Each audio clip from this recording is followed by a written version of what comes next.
In 1877, a young man rode out of the West, and overnight his name became a household word. He'd not discovered a continent or won a war. He was not a great general, a great statesman, or a great scientist. Yet even now, more than 60 years later, the legends which surround him are as vivid as they were then. His name was William Frederick Cody. But to young and old, rich and poor, king and commoner, he's known as Buffalo Bill. This is the story of his life.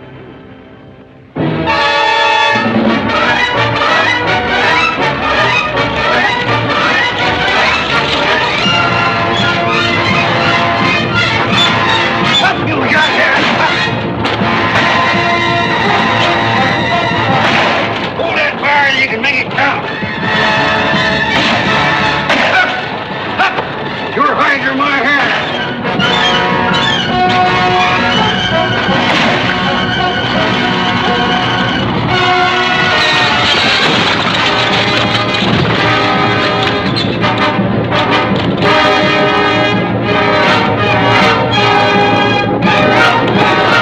You all right, darling? Yes, Father.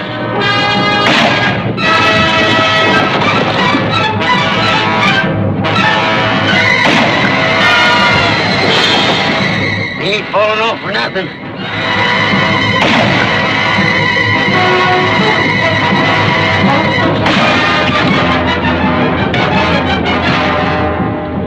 Doggone, there they go, and I didn't even get a shot at them.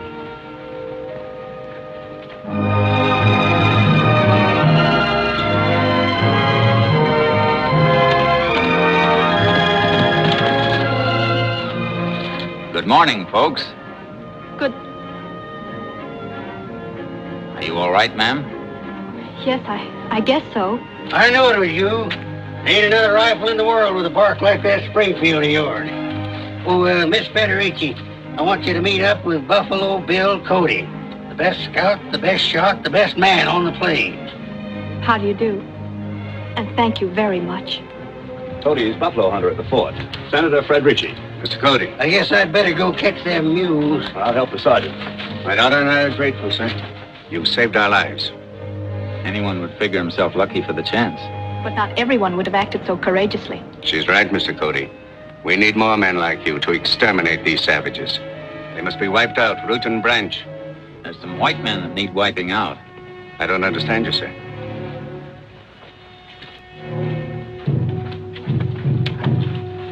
This is not a war arrow, it's a hunting arrow. There are no barbs. A hunting arrow? How very considerate of them. Are you implying that we were fair game? Oh, I mean that those were agency Indians, crazy drunk on white man's whiskey. Oh, I suppose that excuses them out here. Well, a red man and whiskey don't mix, ma'am. I guess we'll have to ride the mules into the agency. Senator, you and Mr. Carvel can double up on Fanny, and Miss Frederici, you take Hyacinth. Now, if she causes you any trouble, you cuss her out and kick her in the slats. I'll climb up here with Bill. I'm afraid I'm not exactly dressed for kicking and cussing. Perhaps it would be better if I went with Mr. Cody. I guess you're right, miss. Prepare to mount. Mount! This is very kind of you, Mr. Cody. I hope it's not too much for your horse. Oh, no. You're a light to carry. You go ahead, Bill. Let them alone.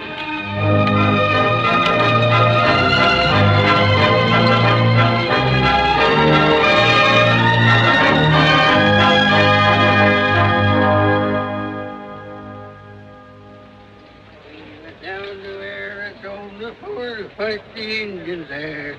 Oh, the drums they roll upon my soul. This is the way they go. 40 miles a day on beans and hay and the regular army, oh. Hiya, Chips. I've been waiting for you. Somebody wrote you a letter. Me? That's right, my boy. Who in the world will be writing to you? Well, I don't know, but if you give me the letter, I'll find out. You get yours in your proper turn. The mail's delivered according to rank, and there's plenty ranker than you.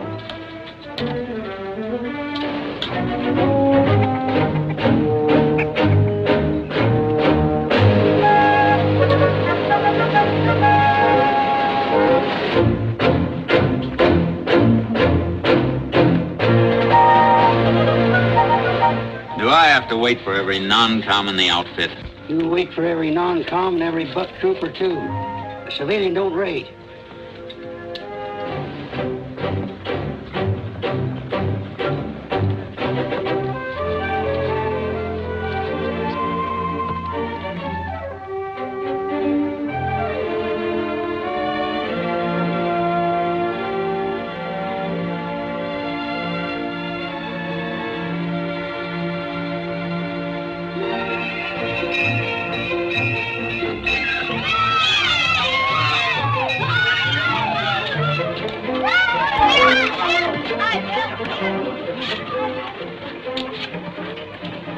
Ada?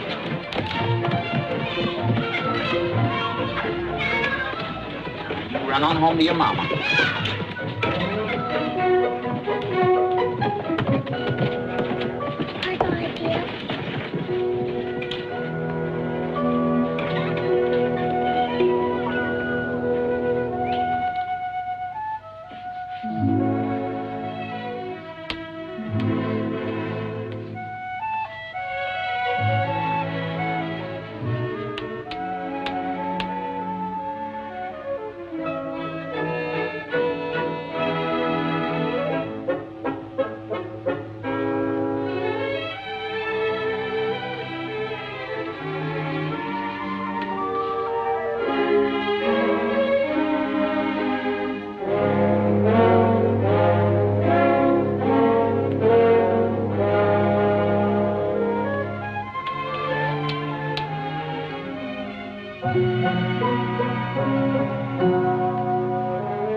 Welcome, Mr. Cody. Welcome. Won't you come in?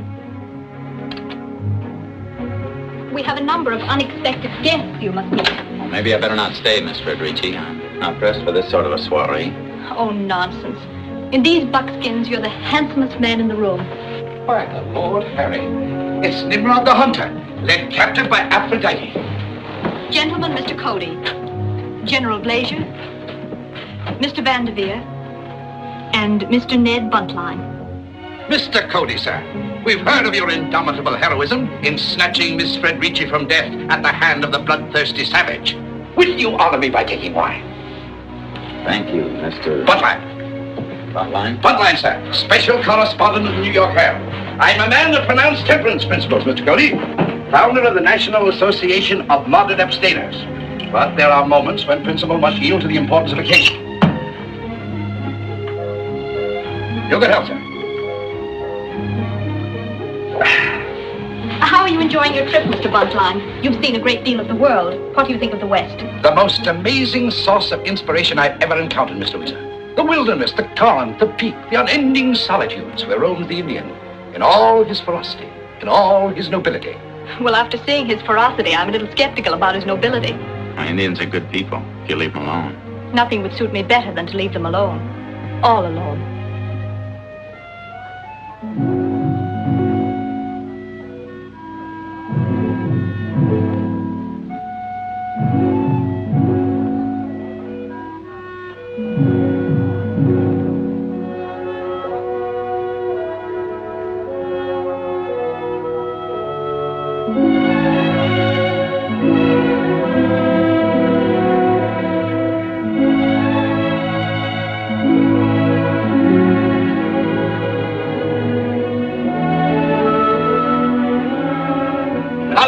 arrive on the glorious battlefield of Shiloh and the first to leave it. You never lived that one down, General. Never, ma'am.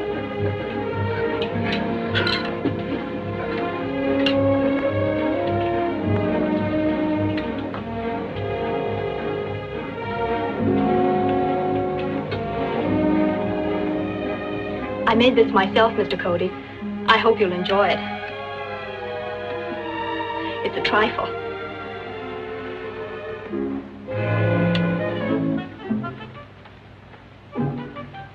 Trifle?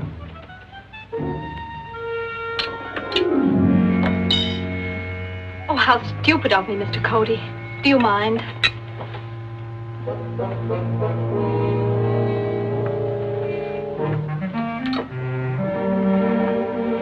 Thank you, Mr. Cody. Thank you. Well, gentlemen, I'll leave you to your important politics.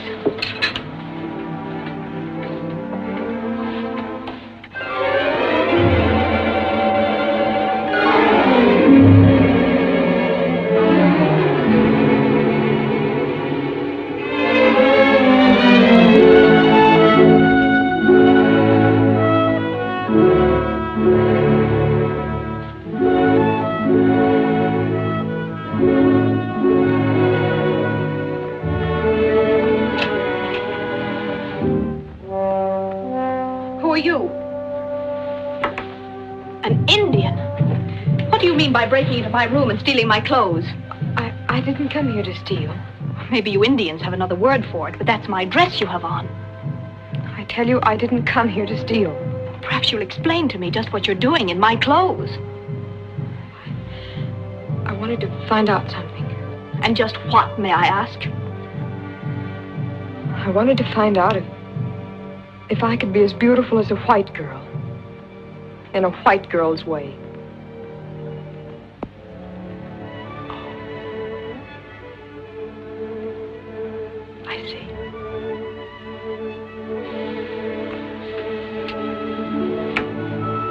There's your answer. You look beautiful. I wish your Indian brave could see you now. Indian!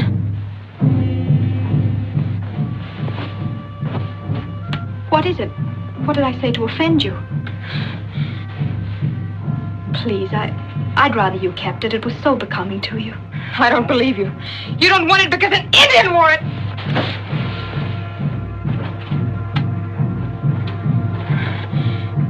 Indian.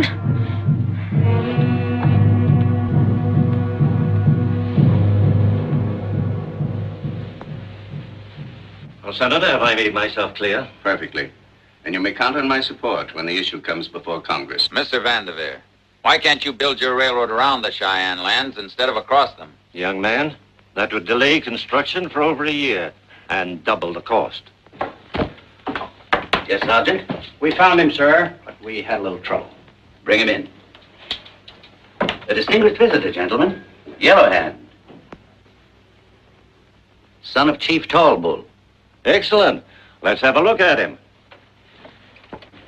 You think that we can get him to listen to reason? I doubt it. I've gotten nothing out of any of them.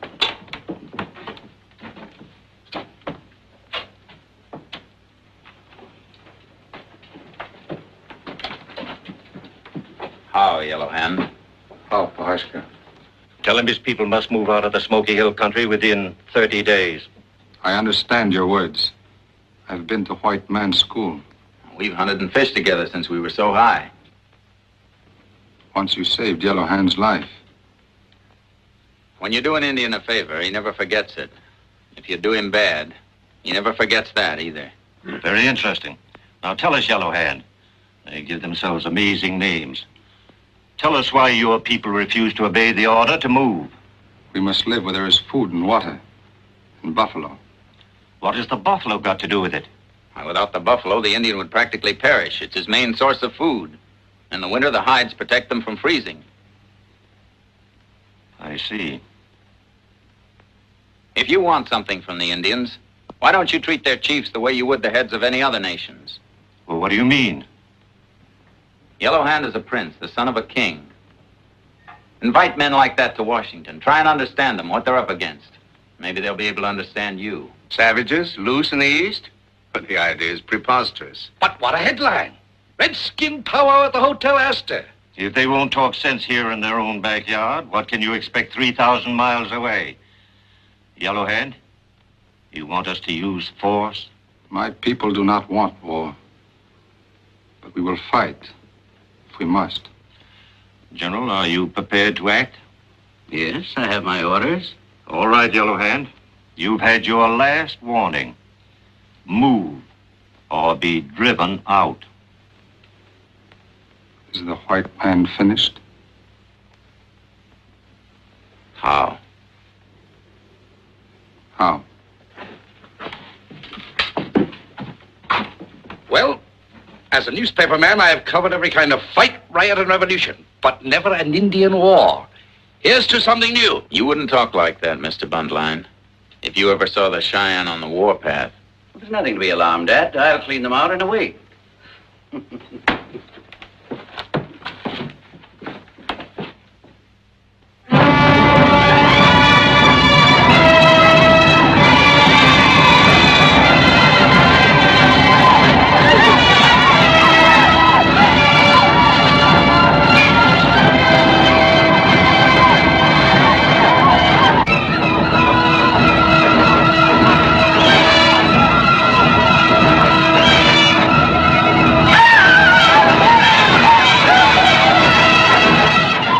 Cheyenne had no choice. The tribes gathered and rode to war 1,000 strong. They struck the settlements and outposts like a whirlwind of destruction, killing, burning, spreading terror through the countryside.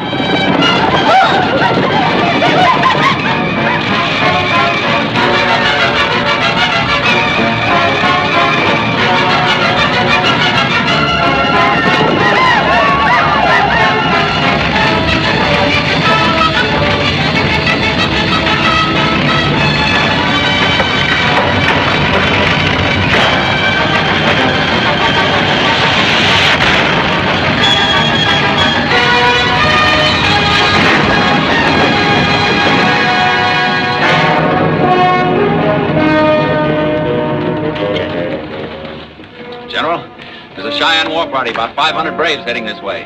Where'd you make contact with them? About 20 miles from here, on the left bank of the Smoky.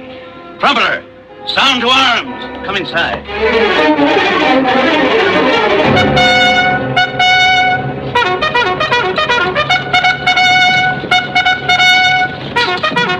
Go swiftly to my brother Yellow Hand. Tell him there's an old man here at the agency, a medicine man, great in the Council of the Whites. You understand, Crowfeather? Tell my brother that if this man is taken hostage, it will make it easier for the Cheyenne to make a good peace. 3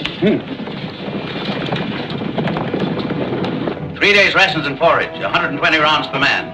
The column will move in 30 minutes. Very good, sir. You don't mean you're going to meet them out in the open? Certainly I'm going out into the open to meet them. Doesn't sound like a very good idea to me. Cheyenne are a shifty lot. I'll attend to the strategy, Cody. And my strategy is the attack, now and any other time.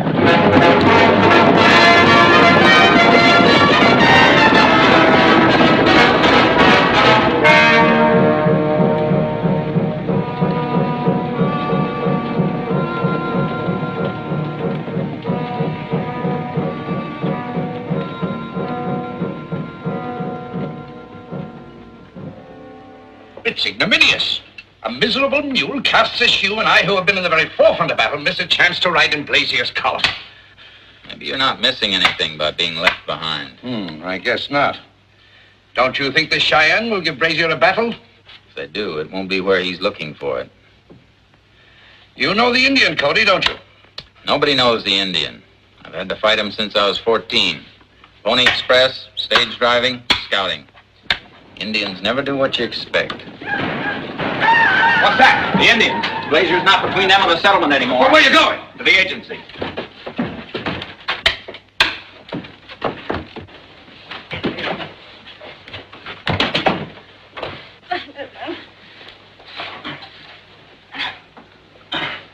You all right, ma'am? Those horrible savages took my father, do you hear? They torture him to death, those noble friends of yours.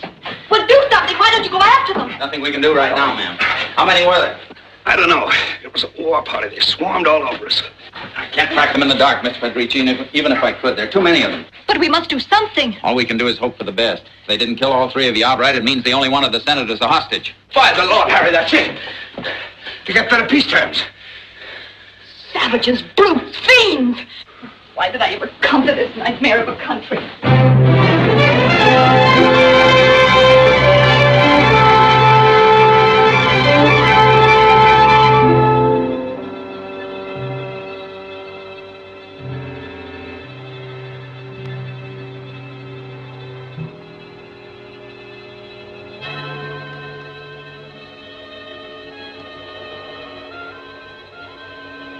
How?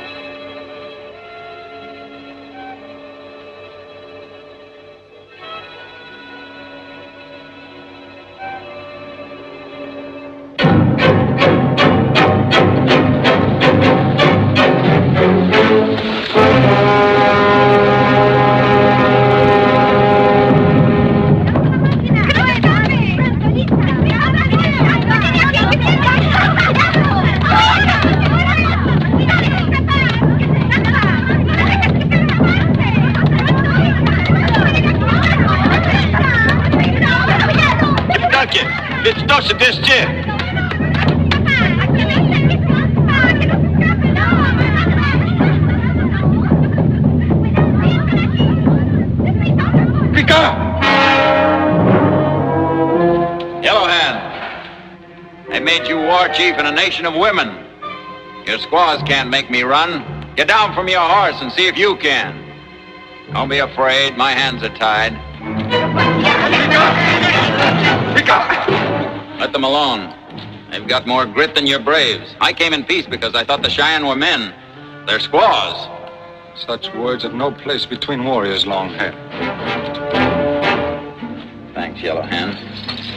More comfortable. Adunkenesko Nyaginina. Ik ska makapiamo napikwan. Iktenik je ine. Apanakasin istone taki puet. Kimema ikakene. Ketstnewa. It is the word of my father, the Cheyenne will make peace. The land between the two rivers is left to us. If the white men will hear the word of my father, let them come to powwow at Council Grove. If they will not hear his word, let them come armed for war. My father has spoken. I will carry his word. Then go, Pahashka.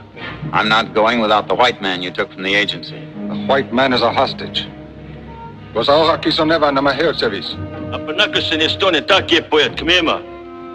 father says his price will be told at the powwow. Tell your father his price was paid when I saved your life. A debt is a debt, Yellow Hand. Nawona none yovikyo.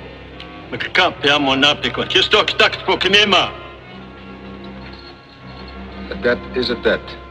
The white man will return with you. Thanks, Yellow Hand. You've acted like a friend. Now there is no debt and no friendship between us. If we meet in battle, there's a brave of the Cheyenne who will take the scalp of Pahashka and hang it to his lodge pole. It may be easier to hang it than to take it, Yellow Hand.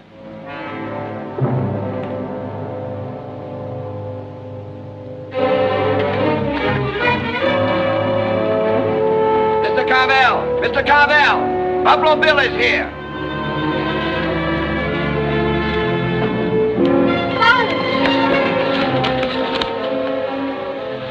You better get the senator to bed, Mr. Weezer. He's worn out. We'll help him, Mr. Weezer. Take my arm, Senator. Thank you.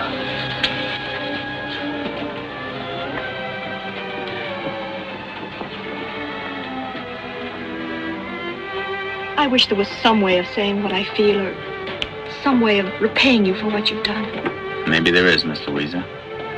Me and Powderface would like to show you some of our country before you go away. I would love you to. We'd like you to know what there is about it that gets under a man's skin. I'd like to.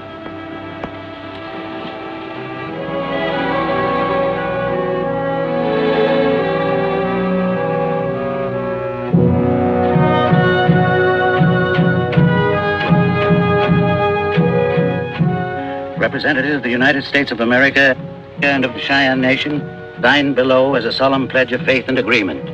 Do you agree? Nina, itu ani tax, sinaxen? Tax. I sign.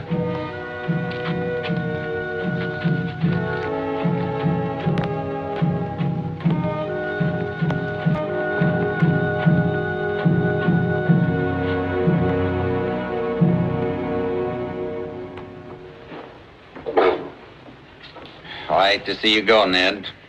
Now that the fighting's over, what'll you be writing about next? Well, I was thinking of turning my pen to the realm of romance. A novel about the West founded on my own adventures. I'd sure like to read that.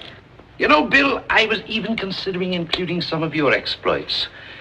But no, you'd never do for a hero of romantic fiction. Guess you're right about that. You look like a hero, act like a hero, you even rescue the heroine, but you don't marry her. Well, I'm going to. What? You mean Miss Louisa? I sure do.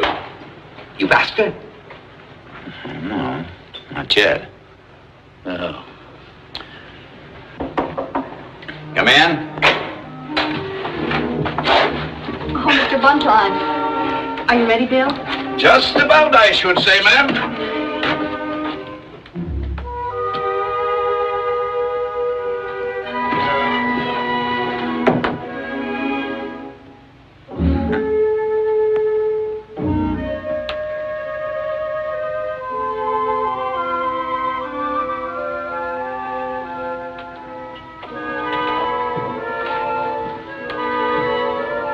You're fond of a powder face, aren't you? Any horse would be, ma'am. You're light to carry and you sit quiet. That's what you said the first time we met. You're repeating yourself, Bill. Yeah, well, Powderface is a horse of sound judgment, ma'am. His sentiments are all right with me. Anybody he's fond of, I'm fond of.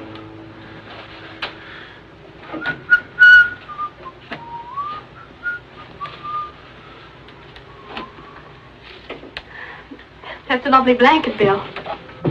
Yeah, that's a Cheyenne courting blanket. A courting blanket? Yeah, if a Cheyenne girl wears that, it means she's out for some brave.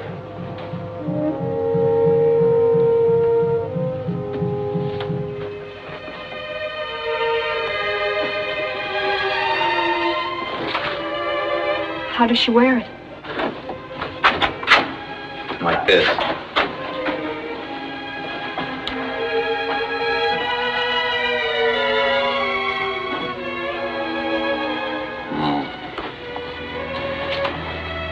This way, Bill? No, the left side. Over the heart first. Like this? Then what does the brave do? Well, he doesn't even open his mouth. He just hangs around all day and makes faces like this.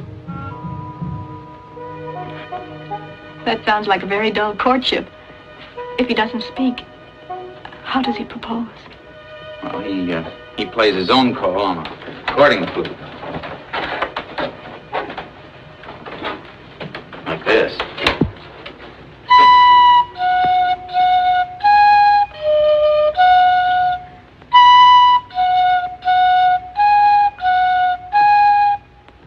What does the girl do if she wants to accept him? Well, she opens the left side of the blanket and takes him into it.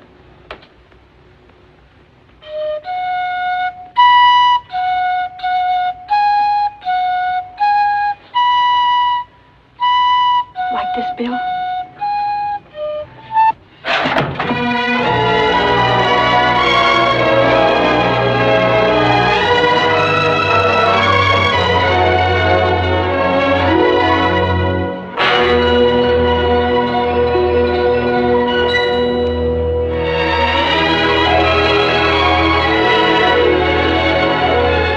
And so the lady from the east became the bride of the man from the west. He built her a cabin in a valley not far from the fort, and they settled down to a frontier life.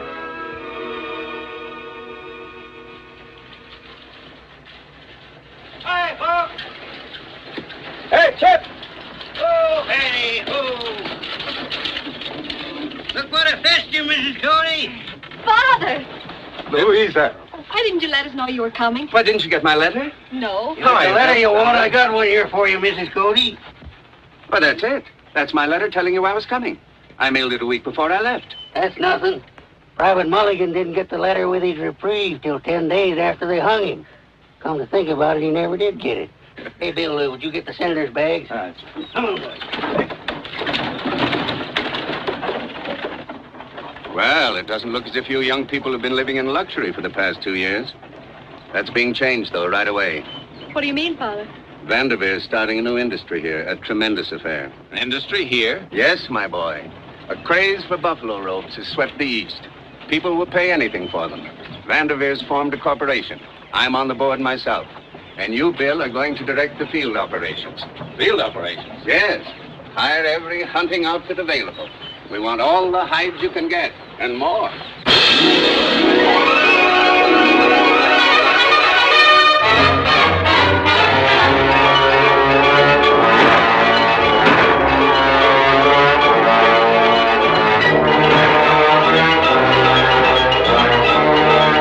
Vanderveer's new industry grew to amazing proportions almost overnight. The craze for buffalo robes swept the East. They brought big prices.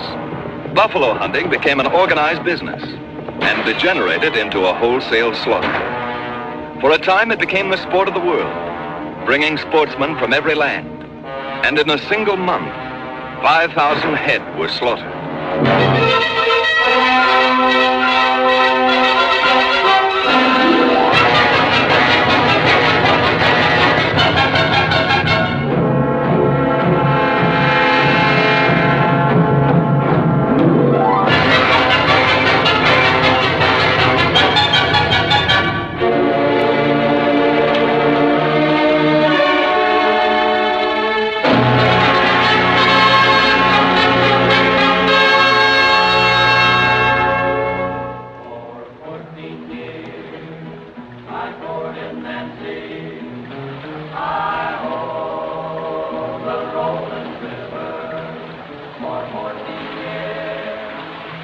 Oh, Mahashka. How are yourself? Sit down, Ned. No, thank you. A slight saddle concussion makes standing more agreeable. How does the Grand Duke like buffalo hunting? Thinks it's the greatest sport he's ever seen. Nothing like it in Russia. He wants you to come over and join him in postprandial potations. What's that? Firewater. Afraid you'll have to excuse me tonight. I'm tired. Say, Ned, I've been looking at these papers you sent over, and they've got me worried. How so, my guilty Nimrod? Bill's been wondering about the large scale this buffalo hunting has been assuming. It seems to be going on everywhere. Now, this started out as a business proposition. Now they're shooting them out of train windows for sport. There's a limit to even the buffalo, you know. Limit? Oh, yes, my boy. I suppose there is a limit to the sands of the seashore. But who's going to count them? Maybe you're right, Ned, but it worries me. What worries me is whether the Grand Duke is overstepping the bounds of moderation. I'll carry your apologies. Thanks, Ned. Good night, Mrs. Cody. Good night. Bill, why didn't you join the Grand Duke? It's not very often you're going to get a chance to hobnob with royalty. I like my present company better. You know, I was afraid when I brought you here, but now I'm glad. You've been happy. Bill, at this moment, I'm happier than I've ever been before. I'm happy, too. I'm tired. Nothing in the world can move me right now. I wonder. No, siree. Not even the Grand Duke himself could budge me tonight. Suppose it was someone much more important than the Grand Duke. Who could that be?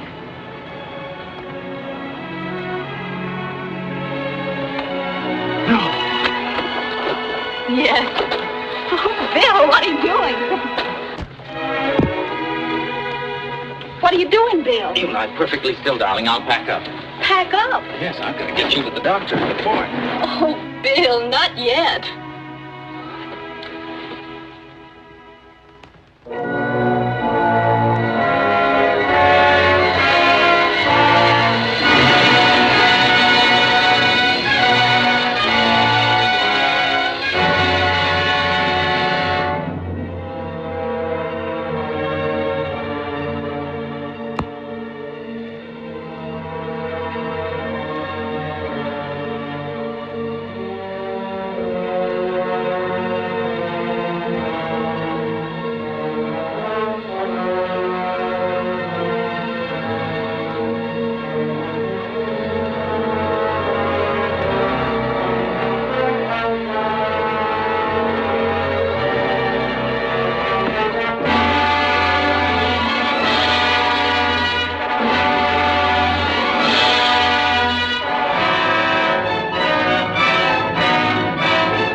Coca-Cola. Men of the nations, there's a black cloud coming from the east to cover us all. We, the Cheyenne, have called our brothers of the Sioux so we can hear their words about this thing. Yesterday, the buffalo was many as the blades of grass upon the prairie. Today, the buffalo is few as the leaves of the oak tree in winter. The white man has done this thing so the red man will starve. When the buffalo is gone, we starve. We have no meat to eat, no hides to make teepees, no robes to make beds. Brothers, it's not good for man to hear his woman and children crying. It's a bad thing for man to starve. There are better ways to die.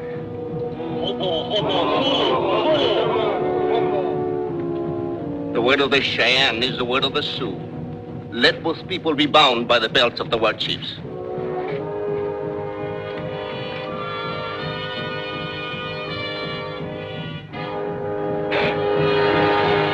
It is the belt of Yellow Hand, war chief of the Cheyenne. It is the belt of Crazy Horse, war chief of the Sioux. The Sioux and the Cheyenne will strike together. The Sioux must strike first. But why the Sioux? The Cheyenne are ready. In the land of the Cheyenne, I have many white soldiers. In our land, are few. My brother is wise in war.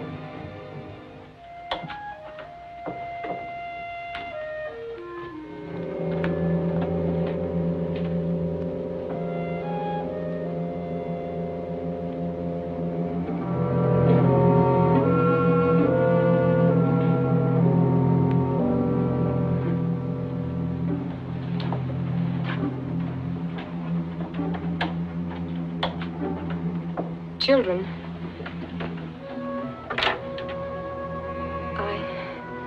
I'm called away. I must go back to my people. Go to your homes. There will be no more school.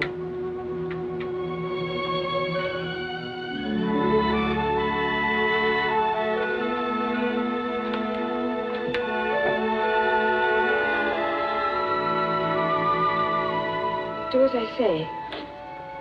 Go to your homes. Leave.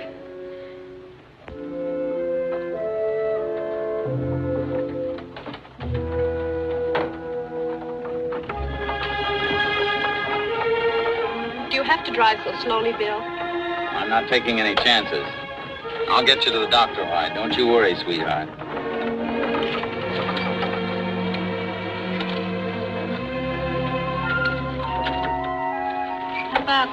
Tobacco, grandmother?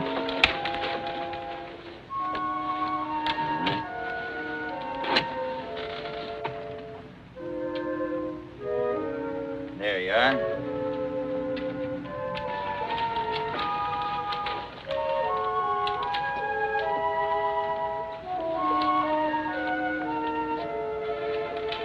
What's she doing here all alone?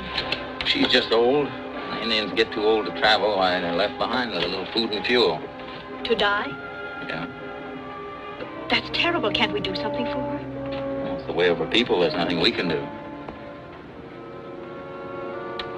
Here am I going to bring a new life into the world, leaving an old woman behind to die. That's nature's way, Louisa. When anything becomes too old to be useful, it's just pushed aside. But it shouldn't be. That's why we have civilization.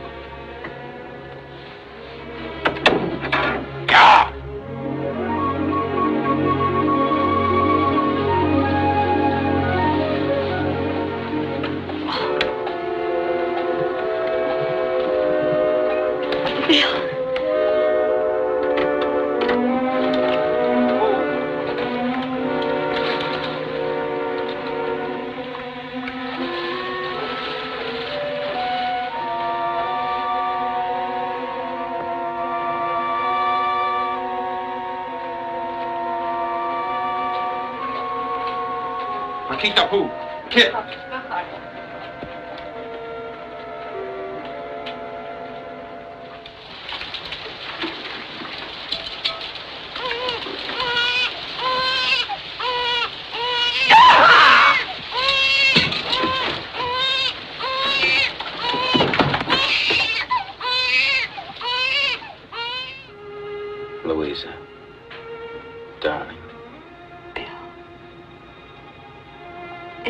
boy? It's a boy. Is he perfect? Listen to him. Give him to me. Ante, Canuzzi. You all right?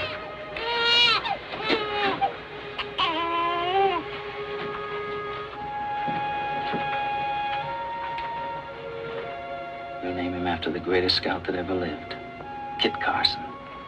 Kit Carson Cody. It's a lovely name. Bill, couldn't we take him east? East? Well, what would we be doing in the East?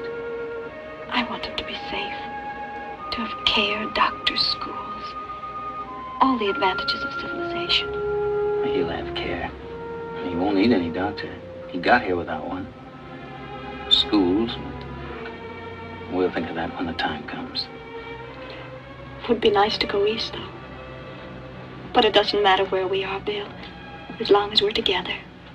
The three of us.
Cody, this is providential. I need you. We're moving out. Moving? Where, sir? Man, haven't you heard?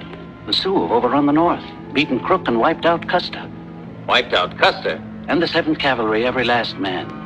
We're joining Crook on the North Platte. You're the only guide here who knows that country. Well, Cody?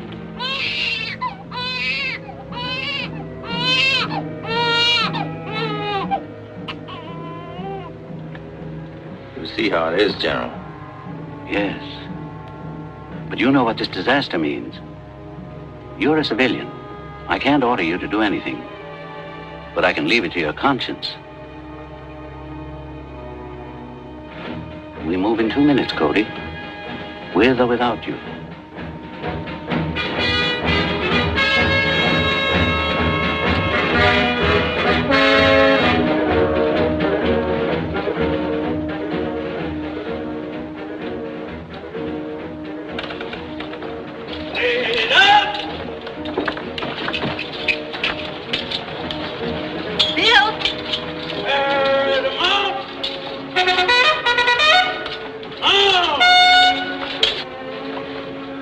Bill, you can't go. I don't want to go. But you're going.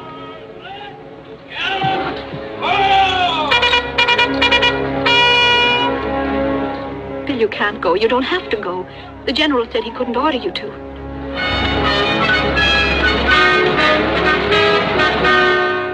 can't leave us. Nothing matters so long as we're together, the three of us. Bill, I loved you. I could endure anything as long as you were with me. You wanted a son, and I bore him for you like a squaw. But he's mine as much as yours. If you leave now, it's forever. I'll take him back east with me, to civilization, to safety.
I think we're making a big mistake, General. Our main problem is to keep the Cheyenne from joining forces with the Sioux. You're way off, Cody. The Cheyenne haven't risen. They will. They're blood brothers of the Sioux. Our best move is to keep them bottled up in their own country by taking War Bonnet Gorge. That's miles off our path. Whoever holds the gorge holds the whip hand. But it's completely out of our terrain. We won't have any terrain if the Cheyenne join the Sioux. Orders are orders, Cody. Yours are to guide us to the North Platte for the quickest way. All right, sir. By the quickest way.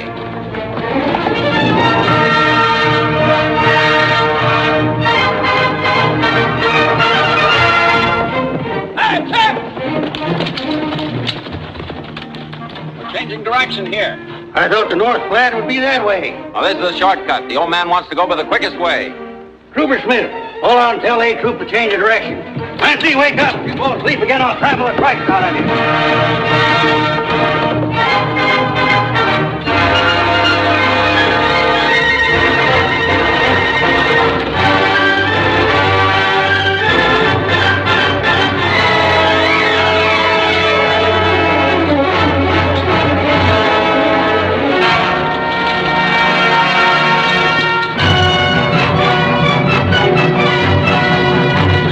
Holy smoke, Bill Cody. Them Cheyenne. Where are we? War Bonnet Gorge. We've got to hold it till the column gets here. Nancy, here's that $1 I owe you. Come on, boy!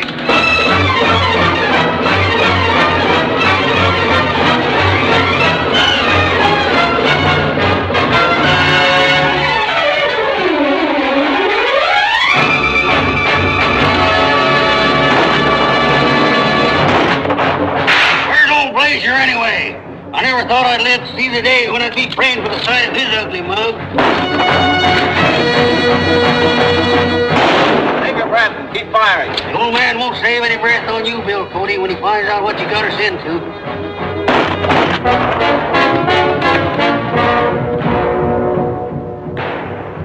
Sounds like the point's engaged, General. Sound the gallop!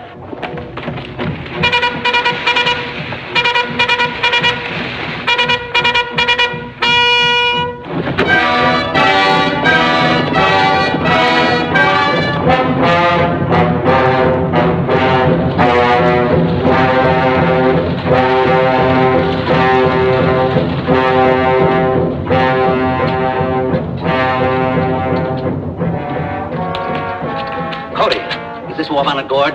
That's what they call it, General. I guess I lost my way. Lost your way? Nothing of the sort. Deliberate disobedience of orders. I'll have you shot, hung for this. Shooting's too good for you.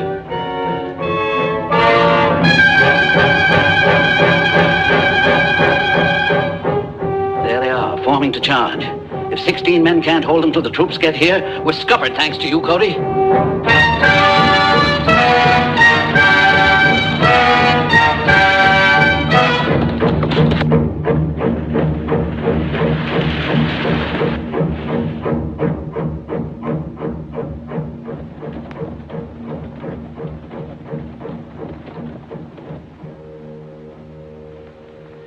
What's that madman doing?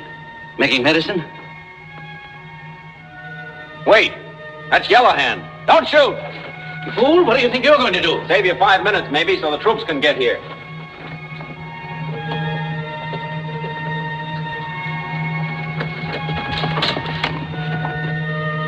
Though I am dead, the grass will grow. The sun will shine, the stream will flow. Though I am dead, the grass will grow. The sun will shine, the stream will flow.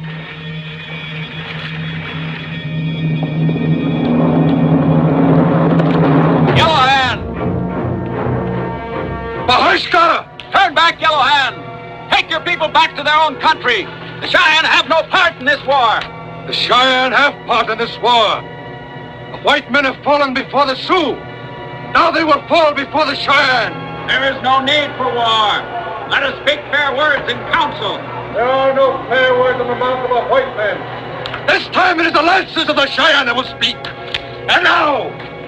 Why do you turn away, Yellowhand? You said a brave of the Cheyenne would hang my scalp in his lodgepole. I don't see him, Yellowhand. Where is he? In the lodges of your women?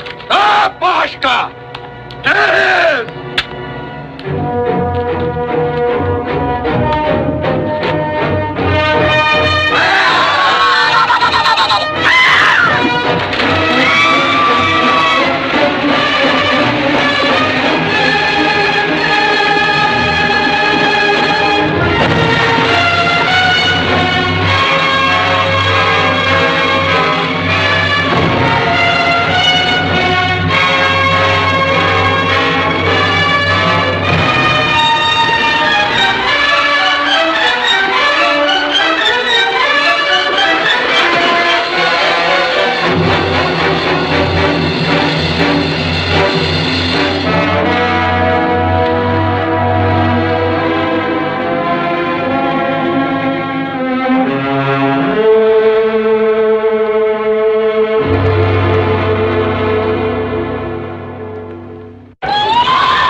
A friend of yours, Bill?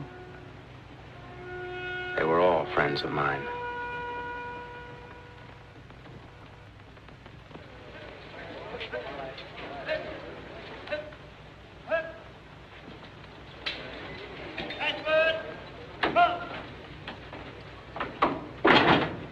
Hiya, Chips.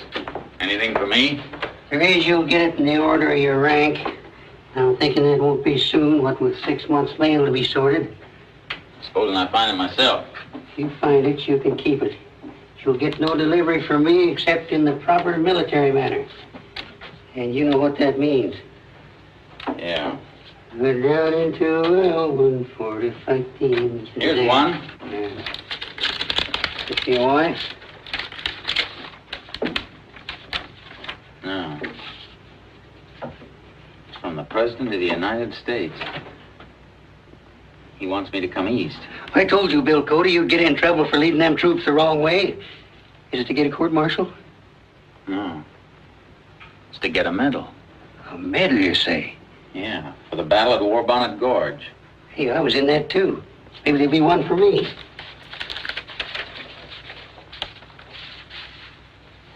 Here it is. Same envelope. Private Chips McGraw, 5th U.S. Cavalry, Department of Missouri.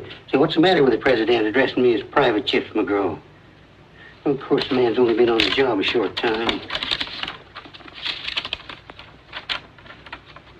In conformance with Army Regulations 248 and a half, Private Chips McGraw, having completed 20 years enlistment, is hereby retired from active service in the U.S. Army by order of the Secretary Philip Sheridan, 2nd Lieutenant and Adjutant. The President's loco calling me a private and Phil Sheridan a shaved tail. How'd the man get his job? What's the date on that letter? April 3rd, 1846. Oh, that's 30 years ago. Well, here's some more. First endorsement. The above order having been temporarily misfiled and in view of possible inconvenience incurred by the delay in its transmission, Private McGraw is authorized to proceed for permanent residence to the Old Soldiers' Home at Skittleboro, New York. Signed, Philip Sheridan, Lieutenant General Commander, USA.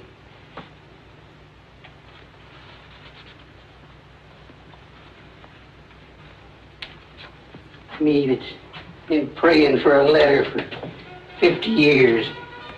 This is what I get. Tough luck, Chips. We'll go east together anyhow. In the prime of my life, me that's just whipped the Cheyenne and could do it again with one hand. Going to the Old Soldiers' Home. I got more lead in my carcass than that shaved tail Phil Sheridan's got gold braid.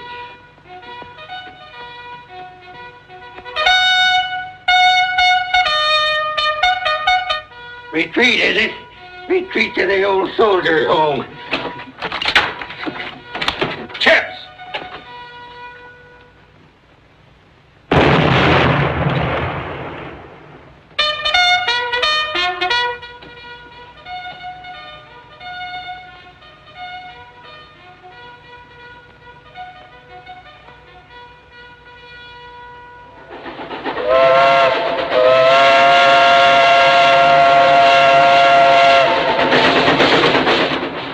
Proud man you ought to be, Bill Cody, going to see the president.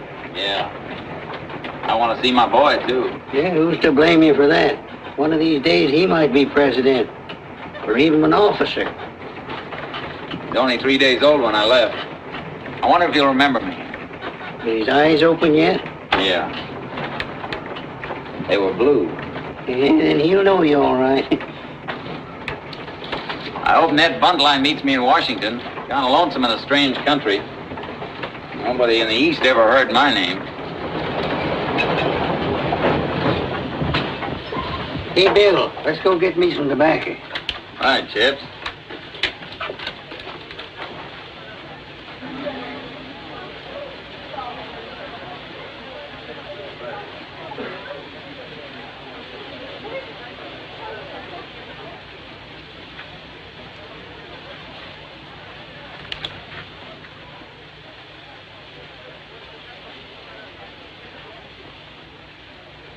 Hey, Bill! Bill, come here.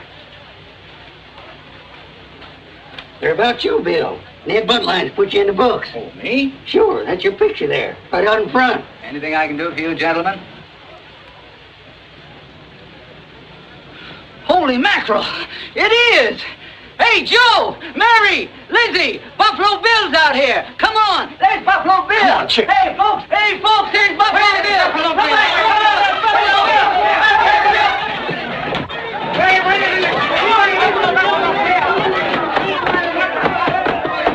I thought nobody in the East ever heard your name. Like a spearhead, the word raced ahead of the train. Buffalo Bill is coming. Men, young and old, in the cities and on the farms, looked up from their humdrum jobs and saw the shining face of adventure in the young hunter and Indian scout from the far west.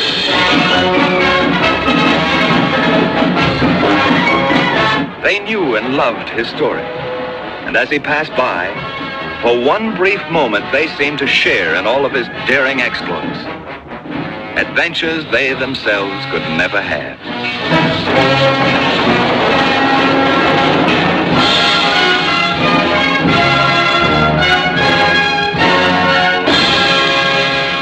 I sure hated to say goodbye to poor old Chips. I'll have him back with me if I'm ever fixed to do it. Come in.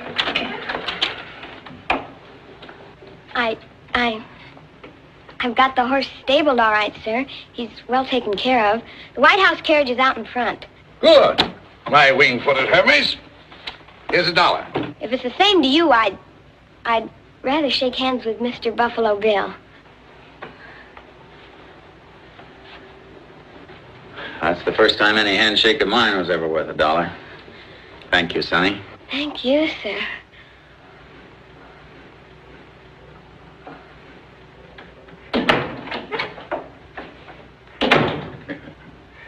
Let's get this foofer over with. I want to see my son. You'll see him just as soon as the president has decorated you with a congressional medal. Let the new Prince of the Plains cut his teeth on it. What's all that stuff you're reading? All requests for interviews, invitations. The whole East is clamoring to see the hero of War Bonnet Gorge. Our old friend Vanderveer is arranging a banquet for you in New York. Yes, sir, it's a big...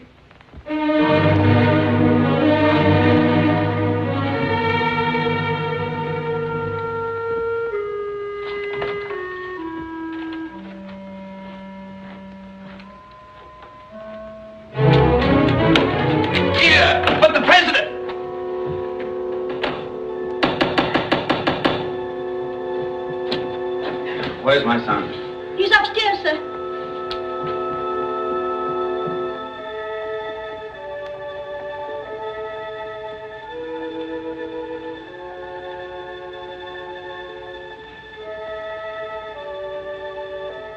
No. Oh.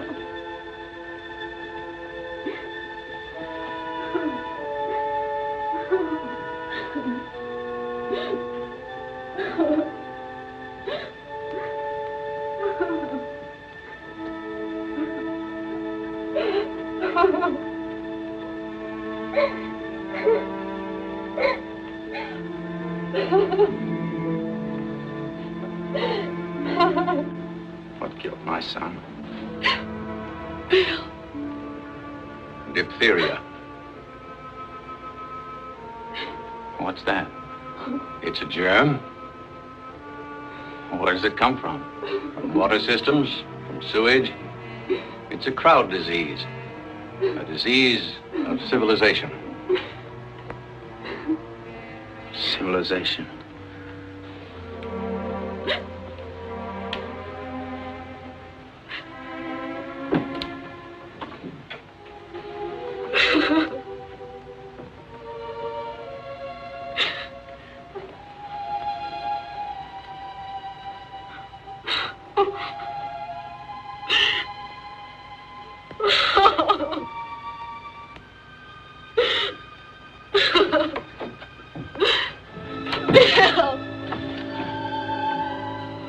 The West wasn't good enough for him. If you left him where he belonged, he'd be alive today. Oh, Bill!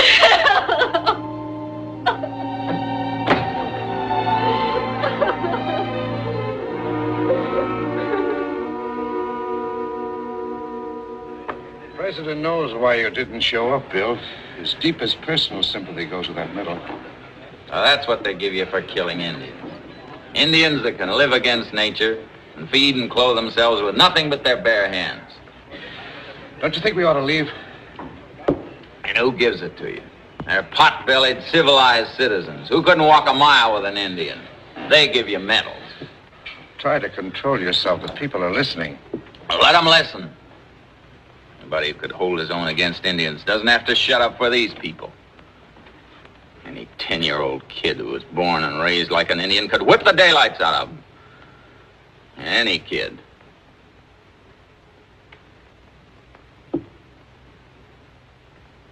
Any kid.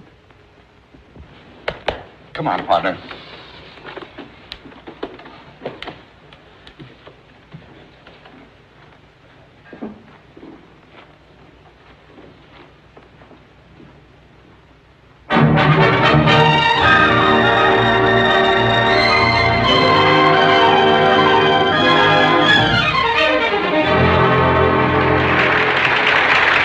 Civilization, Mr. President, creates its own forces. And if I have been one of them, I have no apologies to offer and no regrets. My ambition to see civilization move westward on tracks of steel has been severely criticized by certain elements of the press and even on the floor of Congress. On the other hand, there are those better qualified to express an opinion who believe, like General Sherman, that the only good Indian is a dead Indian. We have here tonight a guest who knows more about the frontier than any man living, and who, if we hold with General Sherman, has made more good Indians than any other man in the West. Mr. President, ladies and gentlemen, Buffalo Bill. Take it slowly. Don't get nervous.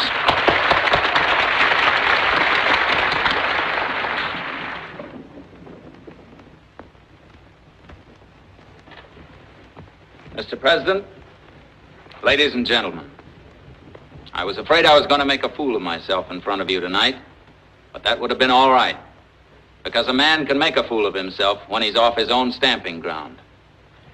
But when a man makes a fool of himself on his own stamping ground, there's no excuse for him. I don't hold with General Sherman that a good Indian is a dead Indian. From what I've seen, the Indian is a free-born American who will fight for his folks, for his land, and for his living, just like any other American. Holy Jupiter, this is dynamite. If you knew the Indians, if you could see them for yourselves, how they live against nature with nothing but their bare hands, you'd never force them to break treaties to keep from starving. But the trouble is, you Easterners don't know what you're doing. And that's why we Westerners and the Indians have had to suffer. There's only one Indian you know, or that you ever thought about. And here he is, Mr. Vanderveer.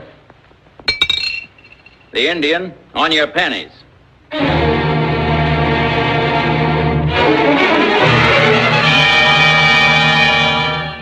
Man, do you realize what you're up against?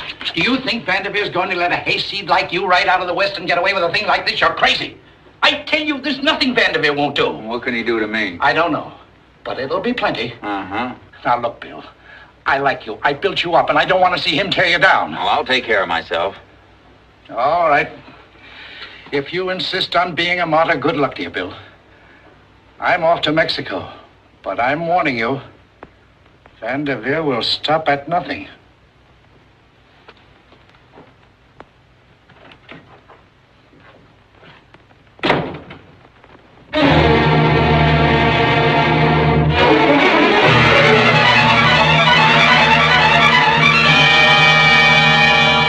Buffalo Bill is all right. A good hunter, a good Indian scout.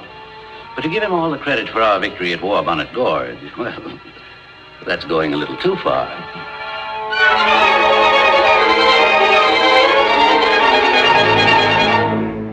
I tell you, Buffalo Bill's a fraud. I was at War Bonnet Gorge myself. He didn't have any more to do with killing Yellow Hand than I did.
Have you met Kalima, Princess Kalima from faraway Persia?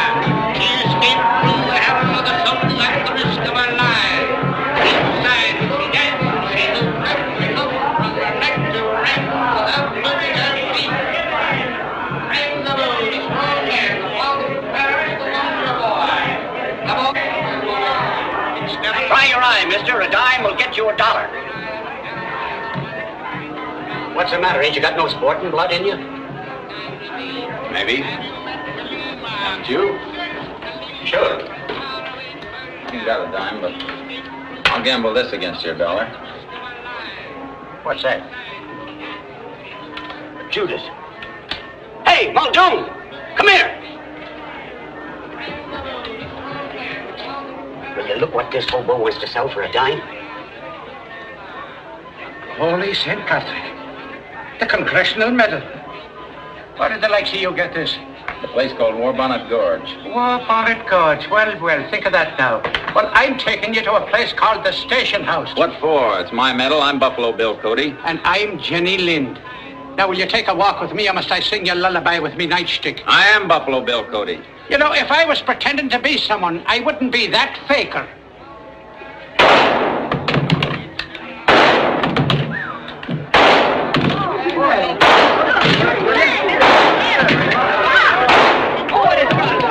Let him up again. Wow, that's some shooting. I would have missed it for $1. Deal. Woo! Wow! Pleased to meet you, Mr. Cody.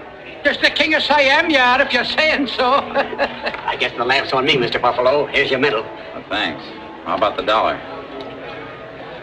I'd like to eat. On the level? Say, maybe me and you can do a little business. Louisa,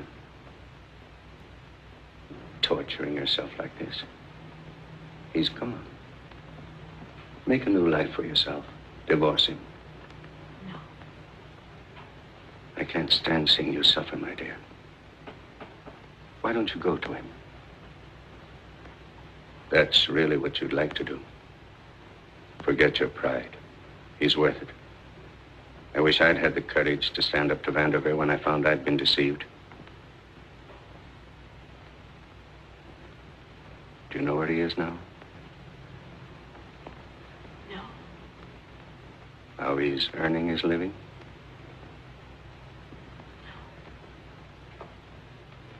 He's posing at the Wonderland Museum in New York. On a wooden horse. No.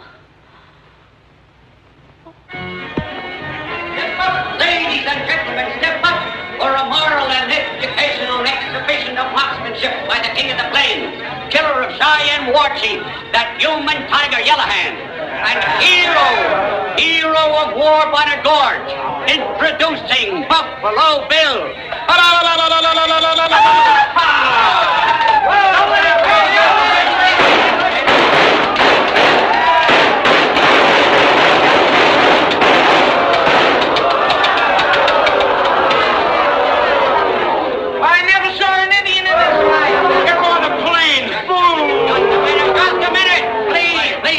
The management is aware of a difference of opinion as to Mr. Cody's exploits. Be that as it may, ladies and gentlemen, in order to prove that he is well able to do anything he claims to have done, the management makes this standing offer at each and every exhibition. It will give the sum of $1,000 in gold should Mr. Cody fail to shoot a silver dollar from between the fingers of any man, woman, or child who will volunteer to hold the same. Why don't you hold it yourself, mister? Because it is an unfortunate weakness of human nature to distrust a man of my profession. Ladies and gentlemen, you would think it was a trick. That is why the offer is made to you. I furnished the dollar. You furnished the fingers. Now, are there any volunteers? Step right up. Anyone at all? Come on, any volunteers in the crowd? Anybody at home? I'll hold it. The management assumes no liability. Now, madam, if you'll step back on that little platform, and there's no reason for her to be nervous.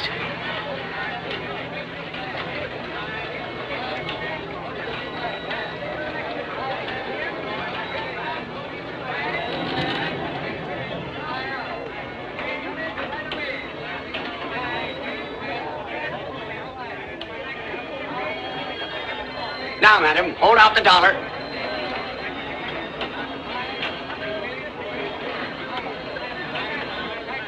Wait! Don't fire! She's holding a penny!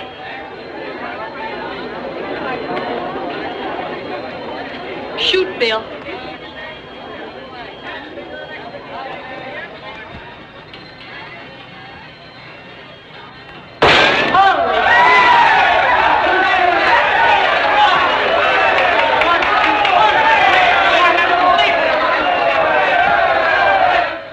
You're still fond of me, aren't you, Powderface?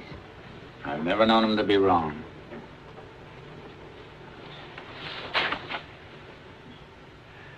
But you can't stay here. I can go wherever you are. Once I made the mistake of leaving you. But I'm a man on a wooden horse.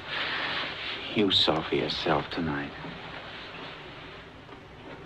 You wouldn't be on a wooden horse if you'd go back to the people who know you.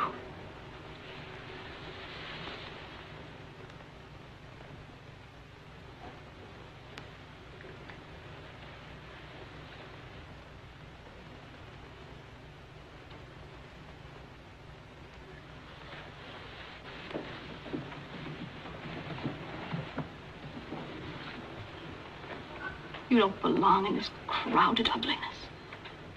Bill, let's go west tomorrow. I'll never go west until I can look an Indian in the face. But you're all alone. What can you do for the Indians here? I don't know, but I know that here's where it's got to be done.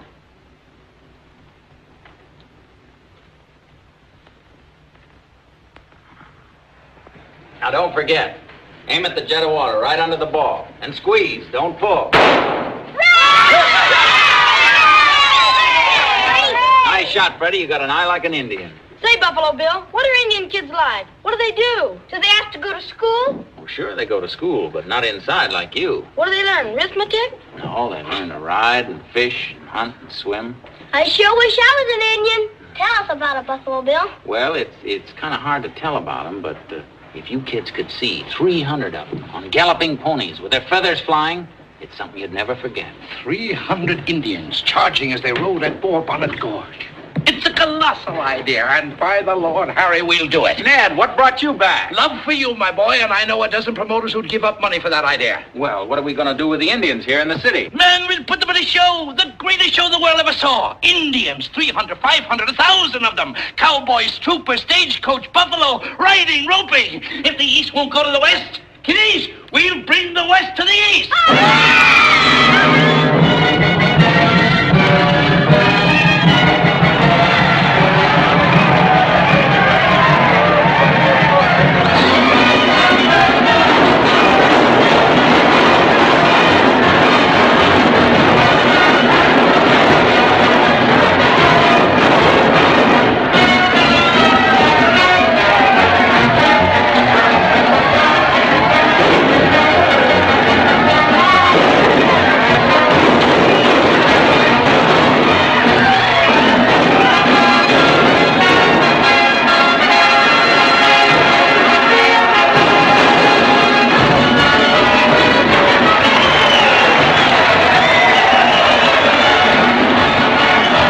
Almost overnight, Buffalo Bill's Wild West show captured the imagination of the public. He brought the western frontier and the Indians to the sidewalks of New York. The city folk saw for themselves the true pioneer spirit of the West. As the years passed by, he toured the world and was acclaimed by all. Presidents shook his hand. Queens and prelates gave him gifts. And children the world over gave him their love. And because the most lasting of all is the fame which passes from one generation to another, his name came to typify to all of us frontiers and freedom, adventure and fair play, the spirit of the West.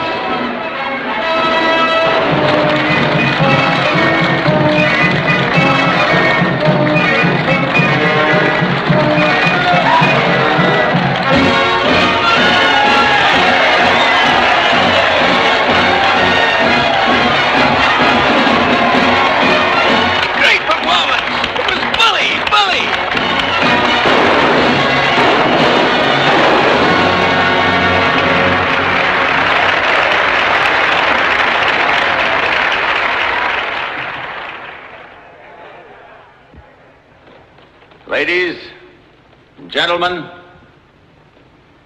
the show which you have seen tonight has lived a long time because it found a place in your hearts. But now, the time has come to say not good night, as on former occasions, but goodbye.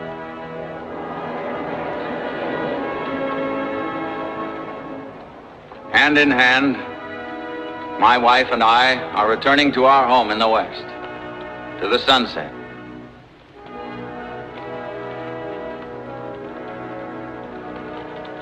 And so, my little comrades up in the gallery, and you grown-ups who used to sit there, I want to thank you from the bottom of my heart for all you've meant to me. Goodbye. God bless you. And God bless you too, Buffalo Bill.